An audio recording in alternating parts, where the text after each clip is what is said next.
Hi guys, எல்லாரும் எப்படி இருக்கீங்க? இந்த வீடியோ பார்த்தீங்க அப்படின்னா, நான் எக்ஸாம் போறதுக்கு முன்னாடி எடுத்தது. நான் ஆல்ரெடி சொல்லியிருந்தேன் இல்லைங்களா, செமஸ்டர் எக்ஸாம் வரப்போகுதுன்னு சொல்லிட்டு. அதனால தான் என்னால் லாஸ்ட் 10 to 15 டேஸாக வீடியோ அப்லோட் பண்ண முடியல. இன்றைக்கி வந்துட்டு பையனும் வீட்டில் தான் இருந்தான். ஸோ அவனுக்கு சாப்பாடை கொடுத்துட்டு டிவி போட்டு விட்டுட்டு நான் வந்து கிச்சனுக்கு வந்துட்டேன். கொஞ்சம் சின்ன சின்ன வேலைகள் இருந்ததுன்னு.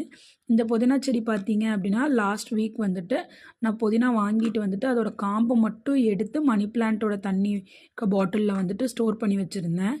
இது வந்து நல்லாவே வந்து இப்போ தலைய ஆரம்பிச்சிருச்சு. அதுக்கப்புறம் பார்த்தீங்க அப்படின்னா, நான் வந்துட்டு கொஞ்சம் பால் இதெல்லாம் வந்துட்டு வாங்குறதுல வந்து கொஞ்சம் ஆடை இருக்குல்ல, நம்ம தயிர் ஊற்றி ஆடை எடுப்போம்ல, அதை எடுத்து வந்துட்டு லாஸ்ட் 1 to 1 1/2 மந்த்ஸ் பக்கமே வந்துட்டு நான் ஸ்டோர் பண்ணிக்கிட்டு தான் இருந்தேன். எதுக்காக அப்படின்னா, வீட்லேயே வந்து நெய் எடுக்கணும் அப்படின்னு சொல்லிட்டு. நான் நெய் வந்து எப்போவுமே கடையில் வாங்க மாட்டேன். நானாக தான் வீட்டில் வந்து ப்ரிப்பேர் பண்ணுவேன். ஸோ இந்த டைம் வந்துட்டு நிறையாவே கொஞ்சம் ஆடை சேர்ந்துருச்சு அப்படிங்கிறதுனால, நான் வெண்ணெய் எடுத்து அதை வந்து நெய்யா உருக்கி வச்சுக்கலாம் அப்படின்னு சொல்லிட்டு நானே வந்து எடுக்க ஆரம்பிச்சிட்டேன்.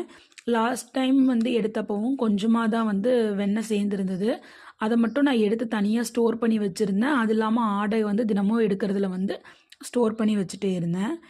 இதுக்கப்புறம் வந்து நல்லா அடிச்சுட்டு மிக்சியில் போட்டு நல்லா அடித்து அதை வந்துட்டு அதோட வெண்ணெயை மட்டும் தனியாக எடுத்து நான் காய்ச்ச ஆரம்பிச்சிட்டேன். எங்கிட்ட இருந்தையும் சேர்த்து தான் வந்து நான் காய்ச்சினேன்.